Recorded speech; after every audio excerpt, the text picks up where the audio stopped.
Bueno, pues después de este pequeño receso en el que hemos tenido también un momento de hermandad entre nosotros, comenzamos con la mesa redonda, creyentes en la Iglesia y cristianos en la sociedad, la realidad de las cofradías y hermandades, evangelio, carisma, institución. Moderada por doña Ana Blanch, delegada adjunta de la Delegación Diocesana del Apostolado Seglar de Albacete, grado en Ciencias Religiosas, y actualmente trabaja en el Instituto de Estudios Albacetenses, organismo autónomo de la Diputación de Albacete, a quien cedo la palabra. Muchas gracias. Pues buenos días a todos. Vamos a dar comienzo a esta mesa redonda, a esta mesa de diálogo, tras la estupenda ponencia que nos ha impartido Antonio. Y en el marco de este congreso de las Cofradías del Cristo de Medinaceli, y en un ambiente en el que por un lado podemos decir que cada vez más se está dando cuenta de la necesidad de las cofradías y las hermandades como elemento evangelizador, y por otro lado también en un ambiente sinodal, puesto que el Papa Francisco, como muchos de ustedes sabrán, ha convocado el sínodo allá por el 2021, se clausura ahora en el 2024, y en ese marco en el que nos anima a todos a caminar y aprender a ir todos juntos de la mano, pues con estas premisas y con este entorno que nos rodea actualmente, pues empezamos esta mesa redonda. Y vamos a comenzarla presentando a los miembros de esta mesa. En primer lugar, aunque ya ha sido presentado anteriormente, pero por si alguien no ha podido estar en la ponencia, presentamos a Antonio Carrascosa Mendieta. Él es sacerdote diocesano, actualmente es párroco de Madrigueras, de la Iglesia de San Pedro y San Pablo, como ha comentado antes. También creo que es párroco de Motilleja y de Navas de Jorquera. Él es licenciado en Teología Pastoral por la Universidad Pontificia de Salamanca y licenciado en Historia del Arte por la Universidad de Castilla-La Mancha. Buenos días, Antonio. En segundo lugar tenemos a Miguel Ángel Escribano Arraiz, es religioso de la Orden Franciscana de la provincia de la Inmaculada. Él actualmente es director del Instituto Teológico de Murcia, doctor en Derecho Canónico por la Pontificia Universidad Antoniano y juez eclesiástico del Tribunal de la Diócesis de Cartagena. Buenos días, Miguel Ángel. Y por último tenemos a doña María Encarnación Simarro Ruiz. Ella es esposa, madre, licenciada en Derecho y es actualmente la presidenta de la Cofradía del Santísimo Cristo de la Misericordia y María Santísima de los Dolores en Tarazona de la Mancha, aquí en la provincia de Albacete. Pues buenos días a los tres, y vamos a ver, en primer lugar les voy a pedir a ustedes permiso para, con el fin de generar un ambiente un poquito más cordial, puesto que aquí somos una gran familia, ¿no?, de tutearles a lo largo de esta mesa. Y bueno, comentarles un poco que la mesa redonda va a consistir en 3 bloques. Cada bloque va a arrancar con una pregunta que yo voy a formular a uno de los miembros de esta mesa, pero pido que respondan los 3, ¿no?, pero por un poco para abrir ese diálogo o ese debate. También les voy a permitir un poco alguna interrupción leve, porque imagino que debe costar mucho decir algo y no poder decirlo. Bueno, pues dicho todo esto, voy a, como a Mayón, ¿no?, es como te conocen, por hacerlo cordial. Como has sido la última en presentarte, pues voy a empezar por ti, Mayón. La primera pregunta que le formulo es la siguiente: ¿qué aportan las cofradías y hermandades a la realidad evangelizadora de las parroquias? No solo de las parroquias, pediría primero que respondieran a las parroquias en concreto, pero luego en general a la Iglesia. Hola, buenos días. Ante todo, muchísimas gracias por haber contado conmigo para participar en esta mesa redonda. Pido disculpas de antemano porque evidentemente cada uno conoce muy bien la realidad cofrade de su cofradía, de su parroquia, de su pueblo y de su entorno, y a veces no alcanzamos a ver ese nivel de iglesia en general porque nos centramos muchas veces en nuestra parroquia. No obstante, creo o intentaré hablar de cosas que creo que son comunes para todos. Al final, las circunstancias de las cofradías son, evidentemente, nosotros somos parte de la Iglesia y evidentemente a todos nuestros cofrades los involucramos y los llevamos en las gestiones, direcciones y demás, a través de esa vía, pero muchas veces yo comento dentro de la parroquia nuestra de San Bartolomé Apóstol de Tarazona de la Mancha que es más fácil hacer de laico, de cristiano unipersonal, ¿no? El individuo que se acerca a sus celebraciones, que se acerca a su misa, que se acerca a su confesión y lo hace por y para sí, nada más, que nosotros que representamos a muchísima gente detrás, cada uno con sus ideas y sus valores y en una gestión no solamente religiosa, sino personal, humana, económica y de muchas otras características, con lo cual el gestionar cofradías es un trabajo harto difícil. Se me ocurrió hacer, porque como me gusta mucho hablar, entonces se me ocurrió hacer una pequeña lista que me podía servir como guión y luego si queréis lo intervenimos para que no se alargue mucho. Yo, valorando qué cosas en positivo, me salieron cosas en positivo, cosas neutras y cosas en negativo que una cofradía puede en un momento dado aportar a una parroquia. Las de neutro explico porque a veces se nos cuenta que las cofradías hacemos unas cosas y justo tenemos la otra cara de la moneda, lo mismo que antes hablaba de la dicotomía de la vida y la muerte, pues a veces también pasa esto. Como positivo, las cofradías aportamos a las parroquias muchos miembros, mucha gente. Tenemos detrás a muchísima gente. En segundo lugar, las cofradías aportamos una función catequética clarísima. Son manifestaciones públicas de fe en la calle y ponemos al alcance de todos la pasión en muerte y resurrección en el caso de Semana Santa, pero también los santos, las fiestas, las festividades y eso es otra función que ponemos. También ponemos al servicio de la parroquia la fe básica, como hablamos muchas veces, la fe de los sencillos, los niños, la gente que no está docta en la fe o en la teología, no sabe más allá, pero solo sabe que cree firme y fervientemente en su santo, en su Cristo. Eso es también lo que aportamos. Otra cosa que aportamos es la inculturización de la fe. El cómo hacemos nuestras esas devociones en cada sitio es nuestra pilarica, nuestra cheperudeta, nuestro Cristo. Entonces, al hacerlo tuyo y al sentirlo tuyo y al hacerlo parte de ti, es una interiorización tremenda la que las cofradías aportamos. La propia misión de las cofradías, culto, apostolado y caridad, no hay que perderlo de vista. En la gran mayoría de los estatutos y los objetivos, el objeto de las cofradías está definido clarísimamente. El amor al prójimo a través de esas. Y por otra parte, la inclusión en la comunidad. Yo lo estaba comentando hace un momentito cuando hemos hecho el receso.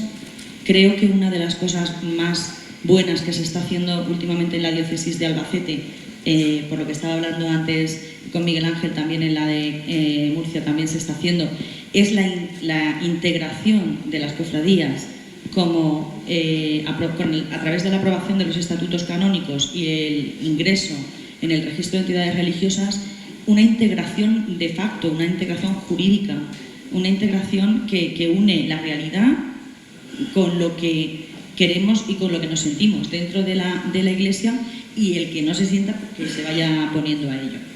En la parte neutra que yo os decía era, por una parte se dice o se achaca siempre que las cofradías y los cofrades tienen poca implicación en las prácticas de las actividades litúrgicas, pastorales, pero sin embargo estas son las neutras, porque yo lo contrarresto con la altísima implicación que tienen con sus imágenes, con su cuidado, con sus tronos, con sus capillas y su mantenimiento, que también hay que poner en valor que muchas cofradías el mantenimiento del patrimonio lo hacen por sus propios medios económicos y humanos. Muchas veces, hace poco nos han reventado una puerta de una ermita a nosotros y ¿quién lo ha arreglado? Nosotros. Es una parte que también aportamos.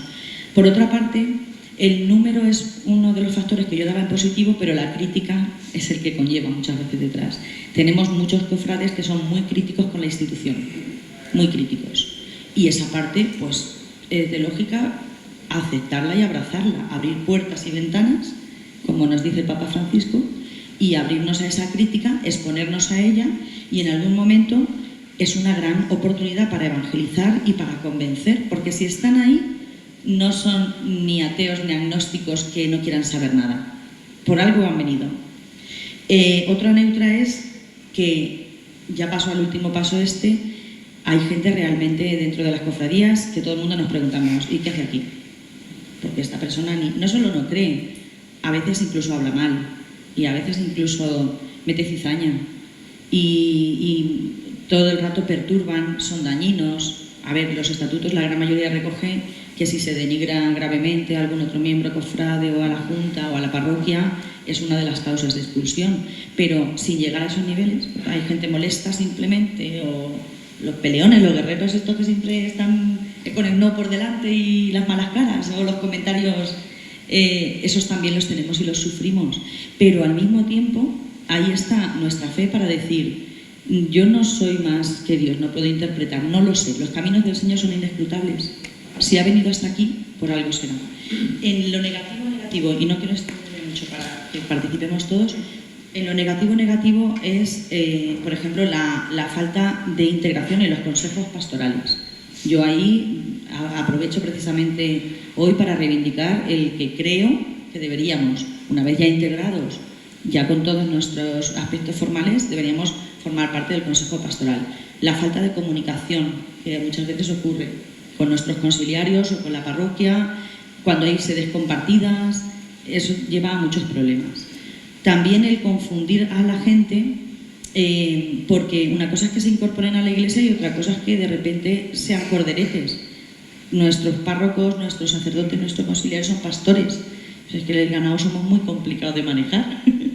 es difícil, pero al mismo tiempo nuestra misión es traer la gente a la puerta de la iglesia, y conseguir hacer que crucen el umbral ya es la otra tarea, la que no es nuestra. Somos asociación pública de fieles cristianos, esa es nuestra definición.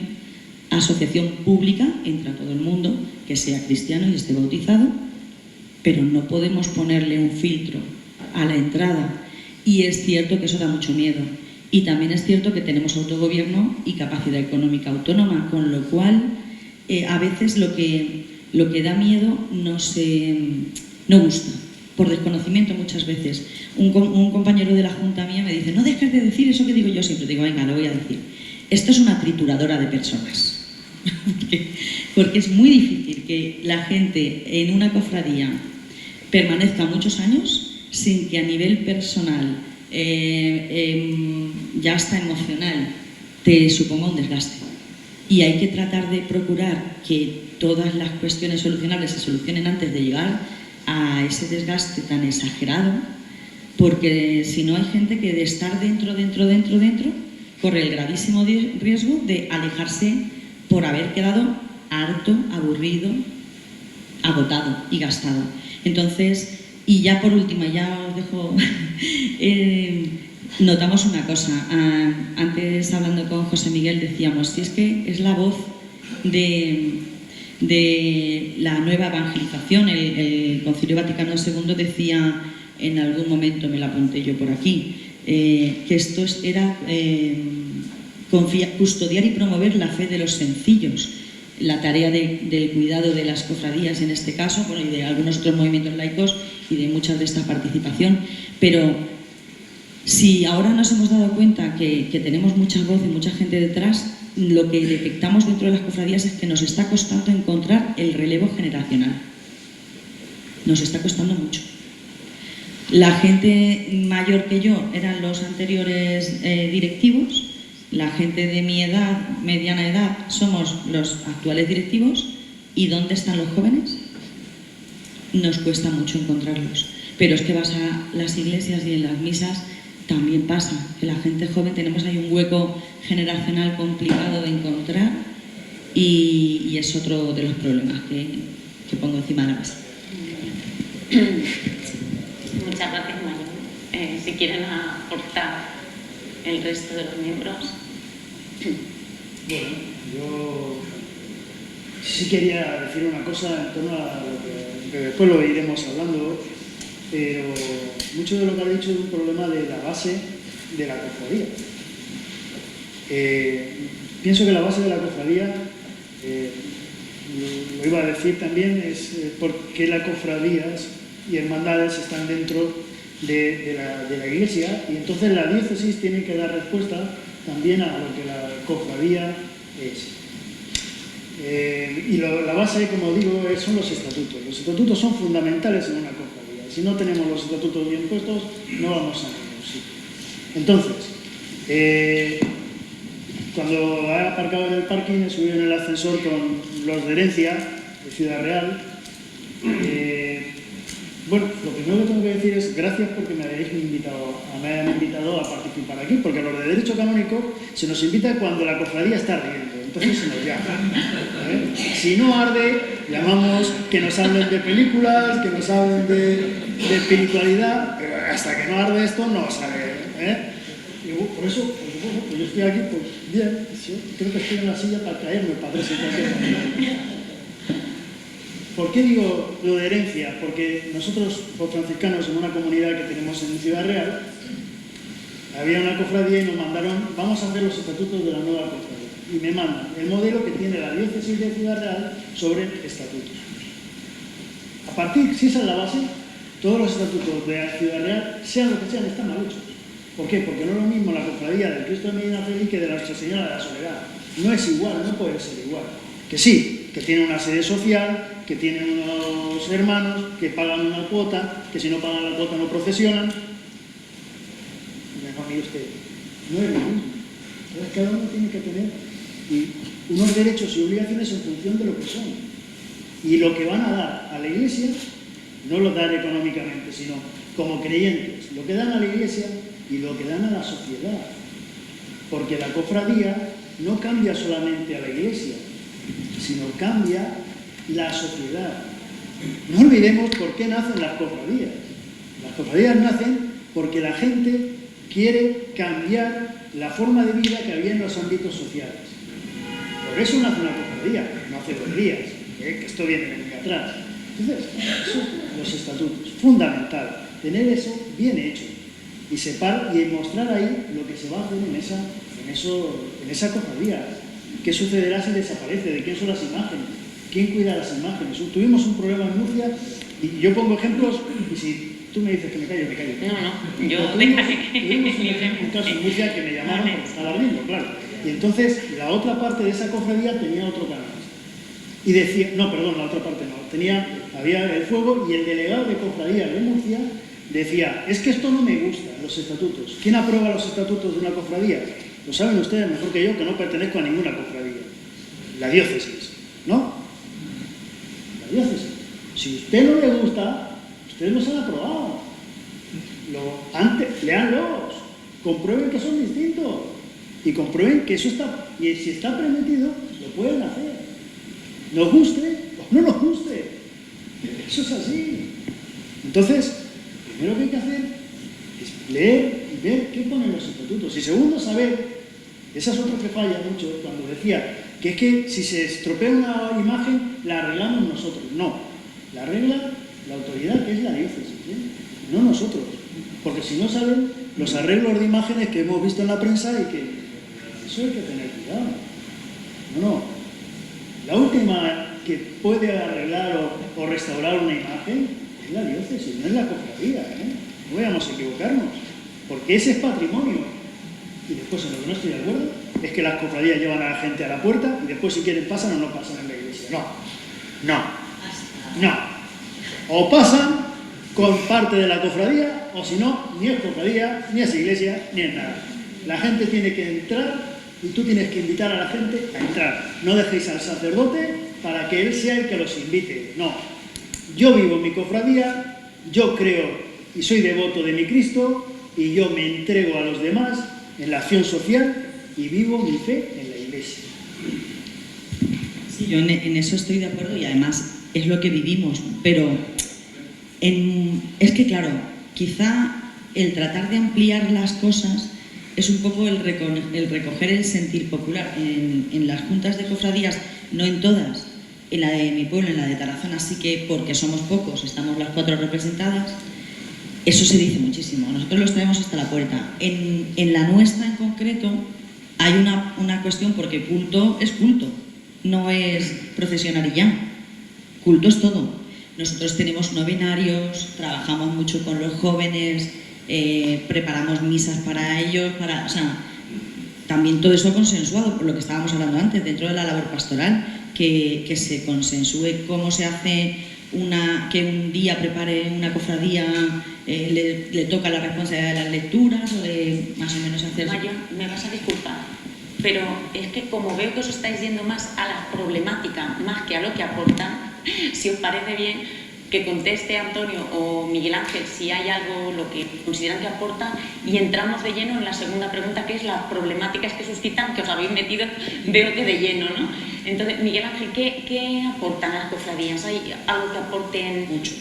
¿Qué es lo que aportan? La cofradía tiene, en primer lugar, que es una asociación de fieles. Entonces, al ser una asociación de fieles, es el conjunto de personas que viven la misma fe. Entonces, una cofradía en una iglesia, en una parroquia, en una diócesis, aporta ese valor de estar en la calle, no de cuando procesiona, sino todo el año, de vivir esa fe que tiene, de mostrarla en los lugares de trabajo. Porque no nos olvidemos de una cosa, y es que, no sé si estaremos de acuerdo, pero la parroquia tiene que cambiar, tal y como era hace 30 años a como debe ser hoy en día. La territorialidad tiene que cambiar. Es verdad que en los pueblos pequeños eso no cabe más, pero en las ciudades sí. Y entonces los cofrades aportan a la iglesia muchísimo desde la fe, desde la vivencia, desde el compartir, desde el cuidado, mucho. Pero además, no nos olvidemos, y yo es que siempre me gusta insistir en esto, la cofradía debe cambiar el mundo. Si no fuera porque estamos aquí, en una clase de derecho de las que suelo dar, diría Canon 229, ¿por qué es así? Cambiar el mundo. Es que no hay más vuelta de eso. Una cofradía que no tiene una acción social es una cofradía que termina muriendo. ¿Por qué? Porque en la acción social demuestras la fe que tienes, la fe que vives y cómo lo haces todo por Dios. Tú no estás ayudando a los demás por hacer el bien, sino ayudas a los demás porque tú sientes a Dios y la misericordia de Dios la tienes que transmitir y vas a ayudar a los demás.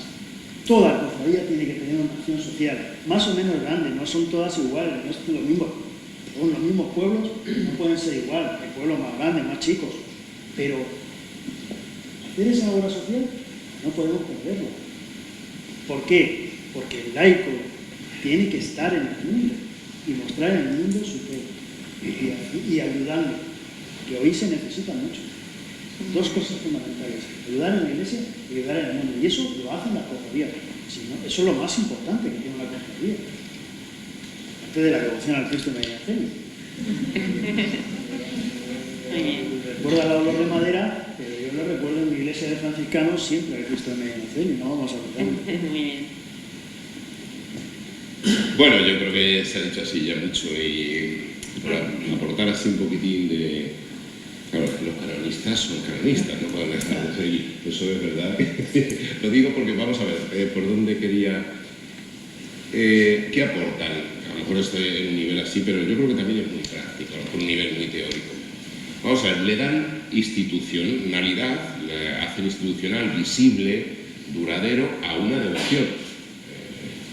Pues llámese Cristo de Medinaceli, llámese Virgen de Cortes, si son patronales, ahí hay una devoción que es anterior a imaginaros yo, que llego a Alcaraz como párroco, antes de que yo pueda organizar o pueda tal, hay una devoción a una patrona, una devoción a un pasional, que ha llegado ahí y que ha llegado al presente precisamente por esa institución que le ha dado cuerpo, estructura.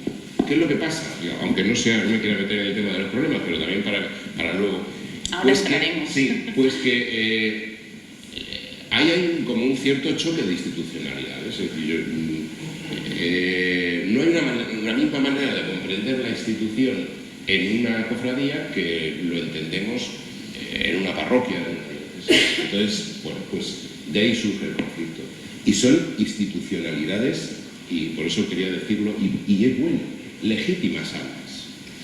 Y han de saber dialogar dentro del conflicto inevitable. Yo no tengo la institucionalización auténtica y verdadera porque sea el cura párroco. Y esto me duele decirlo porque soy cura párroco. No soy miembro de ninguna cofradía. Y tengo que saber, y esto es una aportación a lo mejor muy personal, ¿no? Pero tengo que saber lidiar con eso. Yo recuerdo, y soy de contar chascarrillos, cuando llegué yo a Alcaraz, la Virgen de Cortes, muchos conocéis, una muy potente, además con una repercusión así muy regional y en Andalucía también. Yo recuerdo la primera reunión de la Junta, fui yo un cura recién salido, con 26 años, pues era de las primeras reuniones que tuve en una parroquia. Y empieza allí la reunión y a los 20 minutos uno coge, tira la mesa y se van todos cabreados. Bueno, pues yo tengo que saber lidiar con eso. Quiero decirte que es algo que yo no controlo, es una institucionalidad que yo también tengo que respetar y que tengo que saber acoger, que tengo que saber dialogar con ella, introducir en mi propia, pero sabiendo que tiene también su peculiaridad institucional. Entonces, de ahí viene, aunque luego hablemos, ese conflicto de decir, por ejemplo, yo tengo la experiencia de que los estatutos tú dices que es muy importante, y es verdad, lo es, pero que tampoco funcionan, a no ser que haya problemas, lo que dices tú, como haya que apagar fuegos. ¿Cuántas veces se nos ha presentado un presidente de una asociación que dice, oye, yo soy ateo, y no pasa nada por ser ateo y ser presidente de tal hermandad? Y en sus estatutos, tú le puedes decir lo de estatuto, le puedes decir lo que quieras, pero quiero decir que, aunque sin abordar todavía problemas, hay dos maneras, o muchas, miles a lo mejor, de entender qué aportan. Aportan una institucionalización, una visibilidad y una duración distinta a la estructura tradicional. Esa aportación crea problemas, pero también es una riqueza porque nos ayuda a todos a saber gestionar el conflicto y la diversidad, ¿no? Mirándolo en positivo, ¿no? Muy bien. Para terminar con este bloque, y me salgo un poquito del guión, pero ¿la Iglesia es consciente de la necesidad que tiene de las cofradías y hermandades, es decir, de la religiosidad popular para su evangelización? Pregunto, pero una respuesta breve. Y sobre todo, si la Iglesia ha sido capaz de redescubrir esa necesidad que tiene de la religiosidad popular, si es afirmativa la respuesta.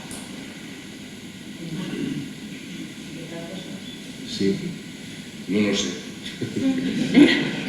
No te sabría, Ana. Creo que sí es consciente, pero por el número de personas, yo pienso que en este caso, aunque sea una cosa muy banal, pero sí que creo que atiende más al hecho a la cantidad de gente que llegas que al tipo de gente que llegas. Entonces sí que es consciente de esa importancia de cara a la evangelización, pero porque sabe que va a encontrar, porque va a encontrar un número, no es una cuestión menor, ¿no?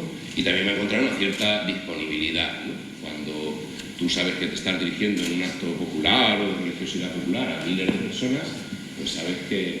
Pero yo creo que no termina tampoco de... No sé si lo ve realmente o lo vemos realmente como un cauce evangelizador, transformador, realmente... Lo percibe más por la cantidad sí, de gente, me gustaría ser más optimista más que a la hora de responder a esa por el hecho de que sea un elemento evangelizante. Miguel Ángel. Yo creo que a partir de los años 70 la Iglesia como institución se cargó la religiosidad popular y ahora hay que reestructurar esto para volver a retomar la religiosidad popular. Creo que tiene mucho que dar y mucho que hacer la religiosidad popular hoy en día y creo que se está transformando la aceptación por parte de los sacerdotes, de los párrocos, de lo que es y de lo que eso representa. No solo, es verdad que no es lo mismo cuando sales a predicar y ves 1000 personas allí y tienes que preparártelo, que cuando vas a un domingo, a lo mejor a una iglesia pequeña y tienes 8 personas. Es lo mismo, pero a lo mejor te desanima, ¿vale? Pero que se necesita ese cambio, que se está haciendo una reestructuración de lo que debe ser la religiosidad popular, sí. ¿Por qué? Porque la Iglesia hoy en día, ya no solo porque lo diga el Papa Francisco y todo el sínodo de la sinodalidad, que como nos descuidemos va a dejar poco fruto, sino porque la realidad es que en la Iglesia estamos laicos, clérigos y religiosos. Y eso funcionamos todos juntos y caminamos todos unidos y ahí entra la religiosidad popular, la fe, la teología, la formación, o no vamos a ningún sitio. La Iglesia necesita caminar todos los que formamos parte, sin unos pertenecer y ser más altos que los otros. Muy bien. ¿Y María? Pues respuesta breve. Yo estoy encantadísima con lo que he oído, porque de lo que he oído a lo que yo vivo es la noche y el día, totalmente lo contrario.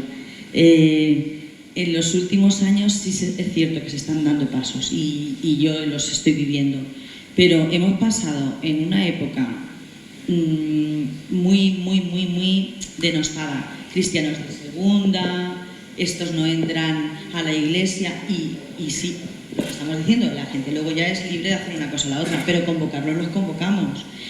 Ahora, lo que nos pasa, no sé, en cada una de las localidades o en cada una de vuestras parroquias, mis cofrades, yo cuando empieza el run run y el rumoreo ya lo oigo. ¡Hala! El cura tiene la iglesia llena, ya verás que tostón nos mete.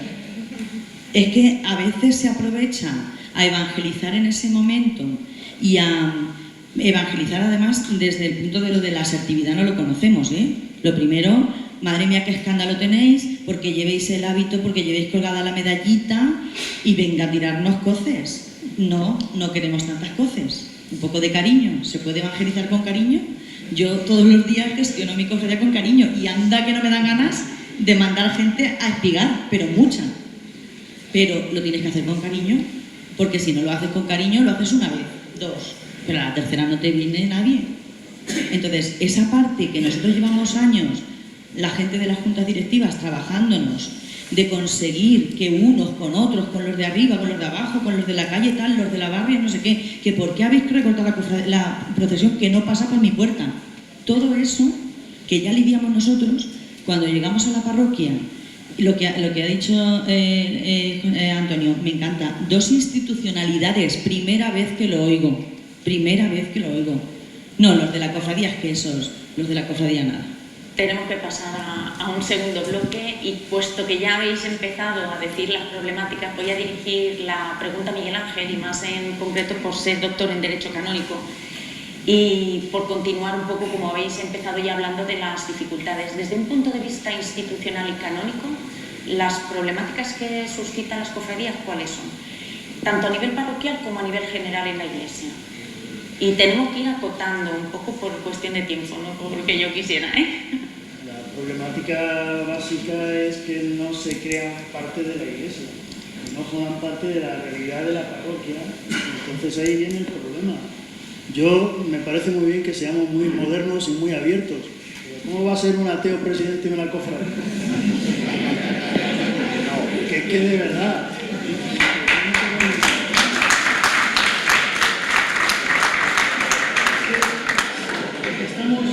Se nos están mezclando cosas a las cofradías y en la misma iglesia, porque no olvidemos que las cofradías son parte de la iglesia. Esa es la primera que tenemos que aprender, ¿eh? No es la iglesia, sino son parte de la iglesia. La iglesia es mucho más. Y eso lo digo de las cofradías y de muchas asociaciones que hay por ahí de fieles que dicen que son la iglesia. No, mire usted, somos parte de la iglesia y todos formamos la iglesia. Y hasta que no nos creamos eso, no vamos a hacer cosas. Y esa es la parte que nos cuesta creer. Que somos parte y podemos aportar y podemos colaborar. Y esa es la mayor problemática que nos creamos. Porque solamente en Semana Santa tenemos novenarios, solamente ponemos las medallas y solamente... Pues entonces, claro, eso ¿Y todo esto viene reflejado en los estatutos? Es verdad que yo entiendo que es una cuestión más de coherencia, ¿no? Pero los estatutos reflejan todas estas pautas de que tienen que estar bautizados o casados por la Iglesia. Claro, o los cosas estatutos tienen que viene quedar. reflejado Pero el en problema todo. de los estatutos, y eso le doy mucha razón a Antonio, es que no se conocen. ¿Cuántos de los que hay aquí se han leído los estatutos de su cofradía? No levanten la mano, que vais a quedar mal. Claro, porque ese es el problema. Yo se lo decía aún, no por las cofradías. El otro día en clase tengo unos cuantos alumnos que son del Camino Neocatecumenal y les decía, ¿cuántos de vosotros habéis leído los estatutos del Camino? Y solo los he leído yo. Que no soy del Camino. Entonces, los estatutos tienen que aparecer las cosas lo más claro posible para saber quién puede formar parte, quién puede tener los cargos directivos y todos esos elementos, pero después conocerlos. Y ahí es donde entra la formación. Esa es otra carencia de las cofradías tremenda, no hay formación. ¿No se imparte formación dentro de las cofradías? Hombre, yo digo que alguna habrá, En general, gracias a Dios, en general. pero en general no hay. En general, y eso es una necesidad hoy en día. Pongo un ejemplo, ya puestos a poner chascarrillos, pero yo no sé, yo no sé lo que voy a decir. En Guatemala, estando en Guatemala una vez, y con una familia rural, una familia del pueblo, de a las aldeas que te encuentras allí, me decía, cuando venía el padrecito lo que decía era todo lo que se hacía. Ahora mis hijos han estudiado en la universidad y ya el padrecito o sabe lo que tiene que decir o nosotros no lo vamos a escuchar. Si las cofradías tuvieran formación, podrían responder y dar una respuesta clara a la diferencia. Muy bien. Antonio, algo que añadir en cuanto a la problemática, tanto a nivel parroquial como en el ámbito cristiano en general. Sí, bueno, por supuesto que yo no estoy de acuerdo con que un ateo sea presidente de una hermandad, faltaría más, una cofradía. Mi pregunta es, si lo es, ¿qué hacemos? Porque hay veces que lo es. No solamente el presidente, o sea, vamos, yo creo que no estamos... sí que es verdad que hay una diversidad de cofradías en España y en un mismo pueblo y en una situación, pero es que no conocemos nadie ejemplos de personas que están en una cofradía y que se declaran ateas, ¿no los conocemos? Entonces, estando, ¿qué hacemos? Entonces, habría dos caminos. Una, estatutos, fuera de la ley. Y yo digo, ¿esa es la solución? Entonces, esto es un ejemplo de que quizás, vamos a ver, lo canónico, que era por lo que estamos, y no quisiera tampoco polemizar así contigo, pero que nosotros, yo tengo la sensación de que las cofradías, muchas de ellas, no sé si la mayoría, pero muchas de ellas aceptan unos estatutos porque los tienen que aceptar y con calzador, pero no es una realidad viva en ellas, no es una realidad que se crea. ¿Por qué? Porque yo creo que están esas institucionalidades distintas. Hay algunas que pueden estar más próximas, que aceptan ese integrarse en una institución como es la Iglesia Católica, como es una parroquia, y hay otras que no. Y están ahí, las que no, están ahí. Y entonces yo creo que la solución canónica no es creo yo, no es la más adecuada. Entonces, por eso es verdad que los estatutos tienen límites. Que todo sería perfecto si nos ciñéramos a los estatutos y todo eso, no. Pero realmente yo tengo ya la experiencia de una patronal muy fuerte y la experiencia a lo mejor más en Tobarra, muy parecida a la de Gin, de Semana Santa.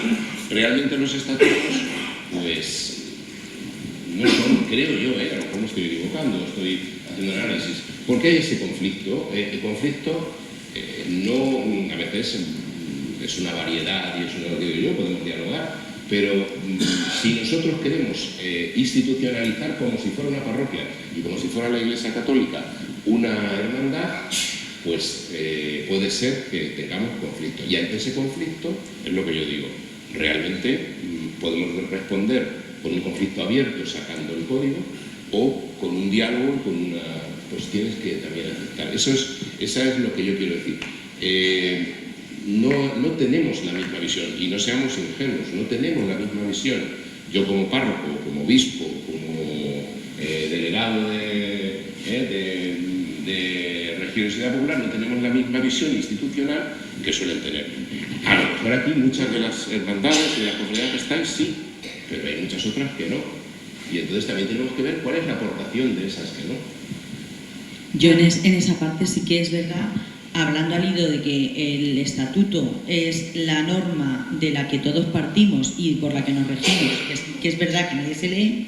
Yo cuando postulé a entrar en la junta directiva de mi cofradía, al secretario le pedí los estatutos y me dijo que no sabía dónde estaban. O sea, sí, es que lleváis razón. Esa es una realidad y tenemos que ser responsables también de asumir esa parte y de formarnos, incluso sin necesidad de curso de fuera, leyendo nuestros propios estatutos en primer lugar. Segundo, acudiendo a las asambleas, que también tenemos un gravísimo problema en eso. 4 gatos. Claro, ¿qué vamos a decidir? 4 gatos. El quórum es en quinta convocatoria, porque si no es imposible.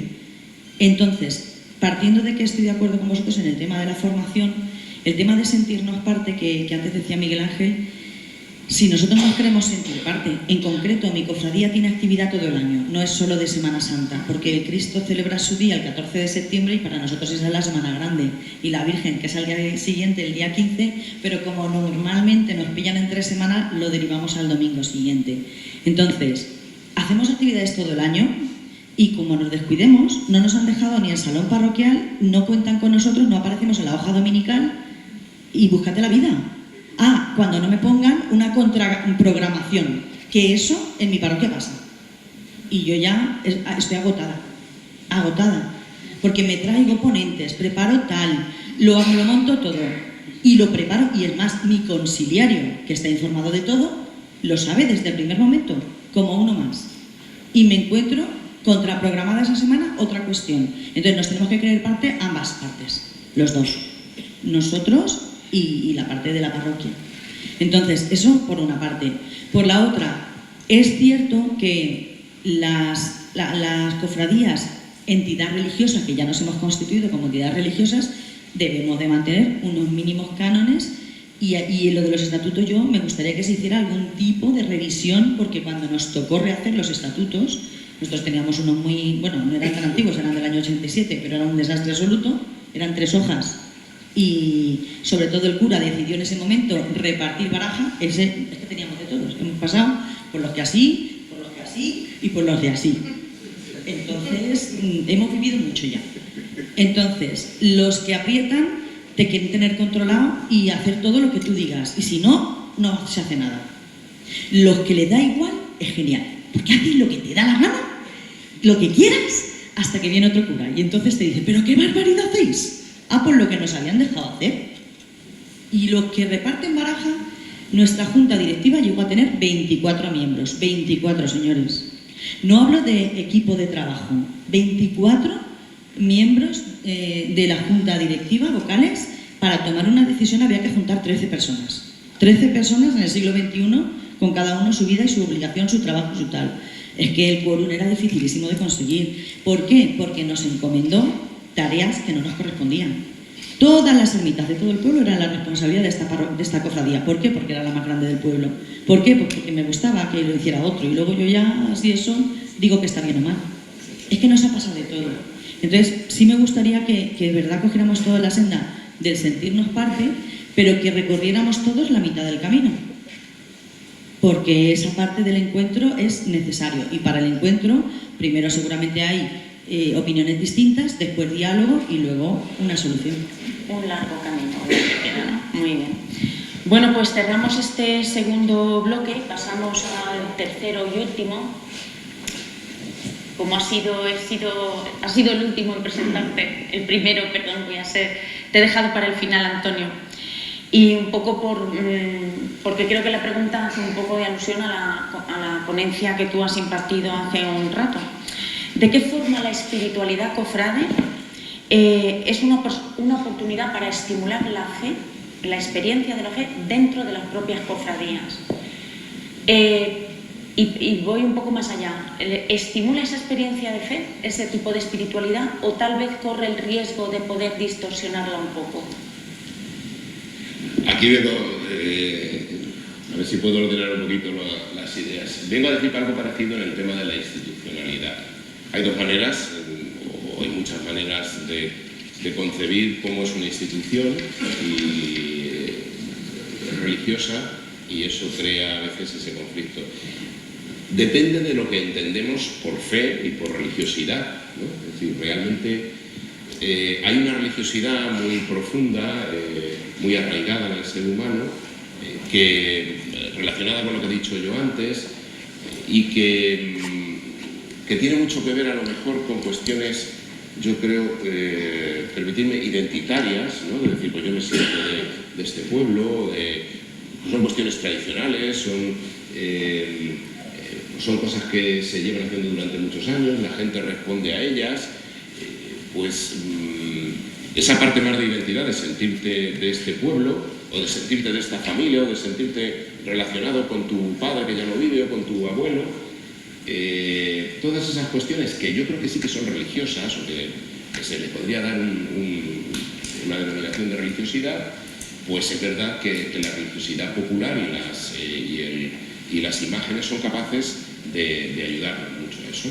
Ciertamente, a ese nivel podríamos decir que sí que hacen aflorar una religiosidad en un sentido muy amplio, a veces una religiosidad, entendedme, no creyente, no confesional y a lo mejor no institucional con la Iglesia, pero que está ahí y que la sabe hacer. En la medida que la fe en Jesucristo y con los dogmas de la Iglesia y en la institución de la Iglesia no puede tampoco desentenderse de ese tipo de experiencia más profunda, aunque la trasciende y va mucho más allá, pues es verdad que sí podemos considerar como bueno, pues un paso importante e interesante al que a lo mejor tampoco nosotros, me refiero a nosotros así, pues una parroquia, una institución, podemos llegar. Entonces, me parece en ese sentido que sí, pueden ayudar. Si lo que pretendemos es que todas las personas que pasan por esa experiencia tengan que tener la fe de la Iglesia Católica, tal y como la entendemos normalmente y muy pluralmente también, en una institución como una parroquia, eso no lo vamos a conseguir. No lo vamos a conseguir.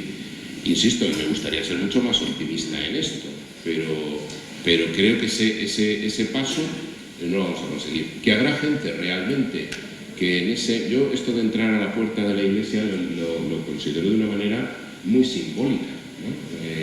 En el sentido de decir, no solamente es que físicamente te dejamos en la puerta, sino que te provocamos una experiencia donde a lo mejor tú puedes sembrar otra experiencia más, pero ni tienes el éxito asegurado ni nada.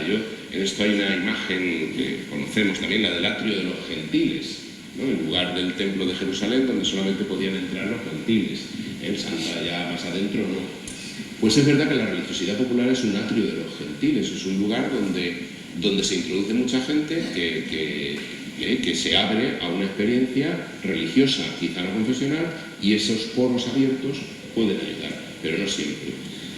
Ya digo, me gustaría ser de otra manera, y a lo mejor los que estamos aquí, la mayoría tenemos una experiencia doble, ¿no? Una militancia doble, en cofradía y en parroquia, pero yo estoy pensando en un tipo de cofradías y de religiosidad popular que no siempre es así, y que nos las encontramos todos, y que nos toca ese diálogo fecundo entre todos. Tú estás hablando de que afloraba una religiosidad. Yo voy un poquito más,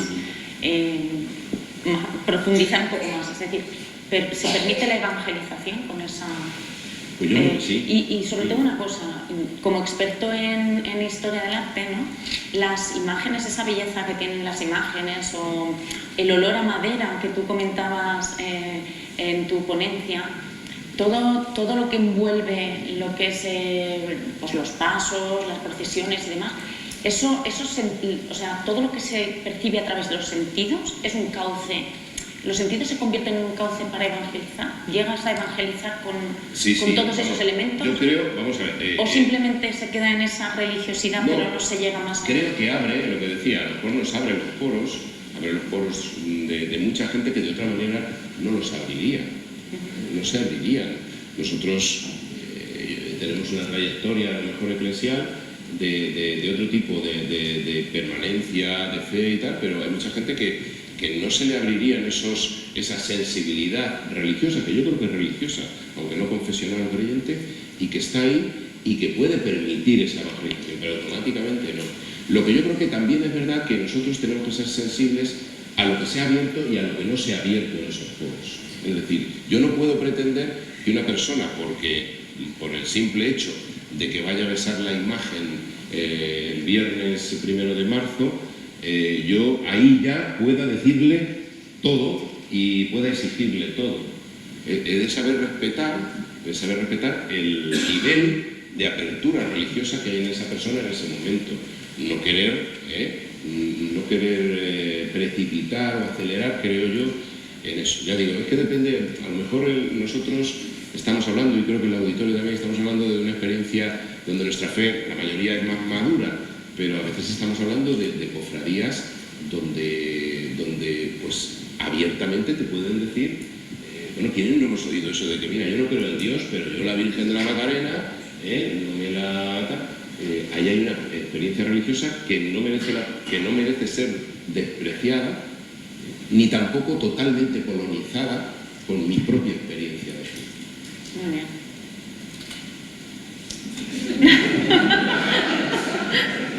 Yo voy a decir las cosas y si después me sacan ambos, que me saquen.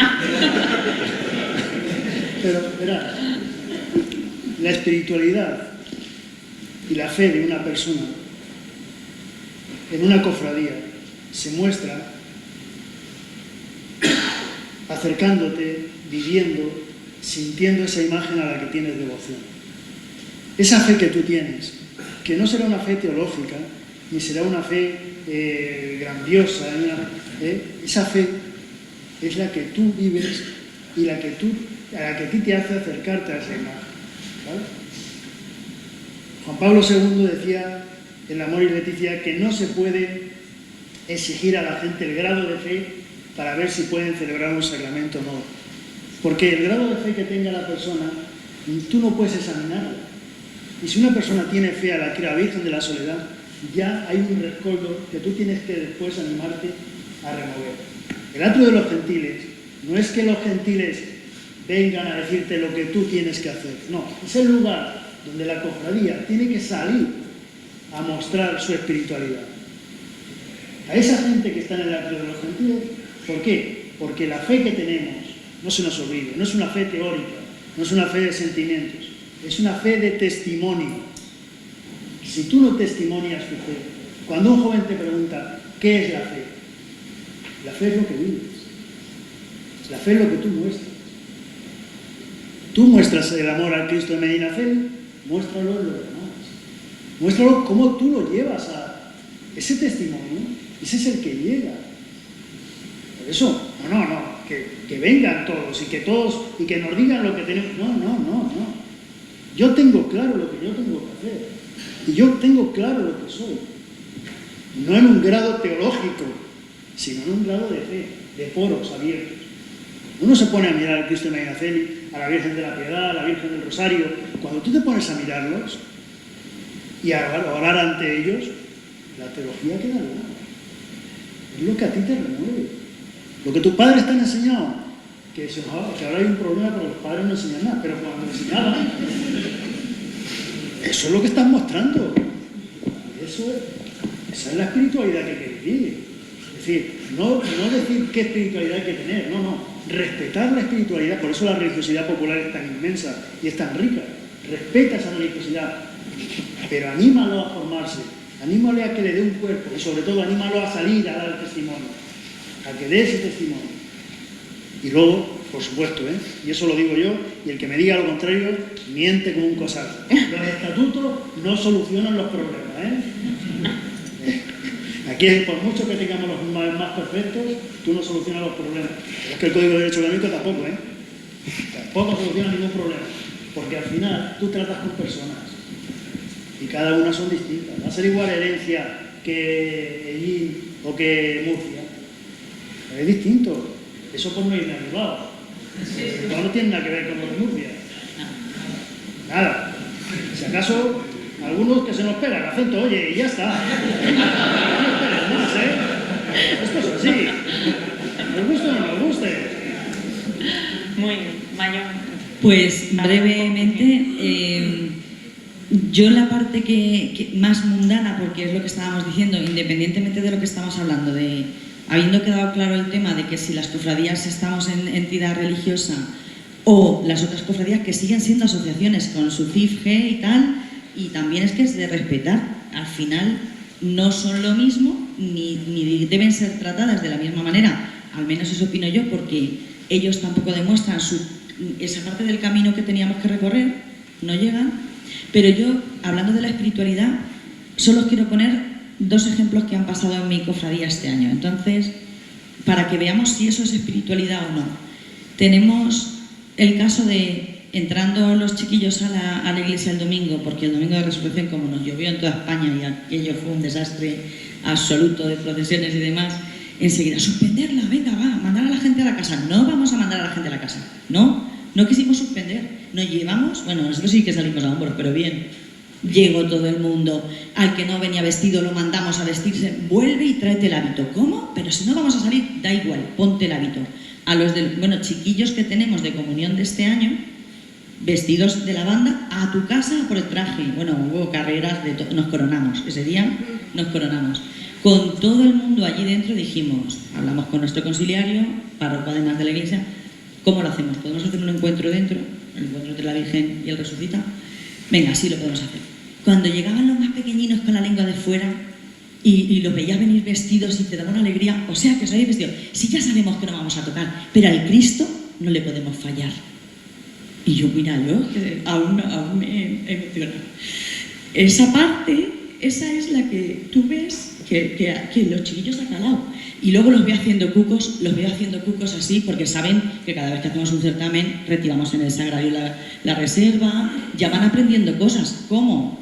Pues por lo que estabais diciendo vosotros dos justo antes, porque los que somos algo de gestión en las cofradías somos referentes, y eso da un miedo, es verdad, es una responsabilidad enorme, pero somos referentes, por eso los cargos importantes de las cofradías sí deben de ser de personas que estén implicadas en la iglesia y en la práctica, pero que hacían cucos así en la puerta de la entrada y digo, ¿qué estáis haciendo? Y dicen, ¿cómo vamos a tocar? Por a ver si esta la luz o no encendía la lamparilla. ¿Por qué? Porque cada vez que venían a ensayar decíamos, por favor, que está el sagrario, hoy no, jaleo no. Ellos van aprendiendo cosas. Y la segunda anécdota quiero comentarla porque precisamente ayer tuvimos reunión de nuestra junta directiva. Brevemente, Mayor. Breve, súper breve. Tiempo, pero ya. En nuestra cofradía, como llevamos a todos los Cristos, nosotros no tenemos un Medinaceli, pero el nazareno que nosotros tenemos es el que antes de traer el Medinaceli hacíamos, no eran besapiés porque no se podía, pero ante él era antes que rezábamos ese día. Llevamos toda la historia de la pasión y llevamos también el monumento y el turno de vela. En el turno de vela, lo que pasa, van fallando, va falleciendo gente y tal. Y los hijos, nietos, tal, algunos no pisan la iglesia en todo el año, excepto en su media hora de turno de vela. Y por favor no me lo borres. Y por favor seguir poniendo a mi madre, hijos de Catalina tal. Y allí acuden. Y nosotros, la Junta, decimos, ¿y qué estará haciendo ese hombre? Porque vamos, ni rezar, no aparece cuando no hable mal de la iglesia, pero él se encalle de rodillas y allí lo tiene su media hora, meditando, rezando, escuchando, abierto, puesto a tiro de Dios.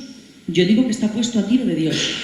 Y hay un sacerdote que siempre ha dicho que cuando no sabes qué hacer, sagrario, silencio y rodillas. Rodillas de silencio ante el sagrario, pues ya está hecha nuestra labor. Muy bien, pues el tiempo no nos permite continuar. Ojalá y que todas estas aportaciones que habéis hecho pues sirvan para reflexionar y nos permitan pues de alguna manera caminar, como ha comentado antes Miguel Ángel, caminar todos juntos y todos a una, ¿no? Como dice el cartel, todos hermanos. Y yo solo quiero terminar porque es un texto que leí hace poquito y es un texto de nuestro conciliario de religiosidad popular de la diócesis de Albacete y me parece que es un bonito broche para poner punto y final a esta mesa redonda que dice así, que llevemos a nuestras calles lo que vivimos en el templo para poder llevar al templo a los que contemplan a Dios en las calles y se puedan encontrar, ojalá y nos podamos encontrar todos con Cristo resucitado. Muchísimas gracias por este rato tan entrañable y muchísimas gracias a todos ustedes y a los que nos siguen a través de las redes sociales.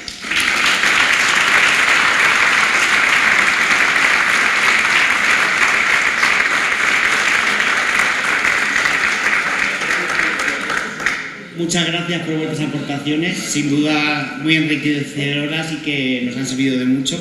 Y ahora sí me gustaría llamar al escenario al presidente José Luis Martínez para hacerles entrega a los que han estado en esta intervención para un recuerdo del Congreso.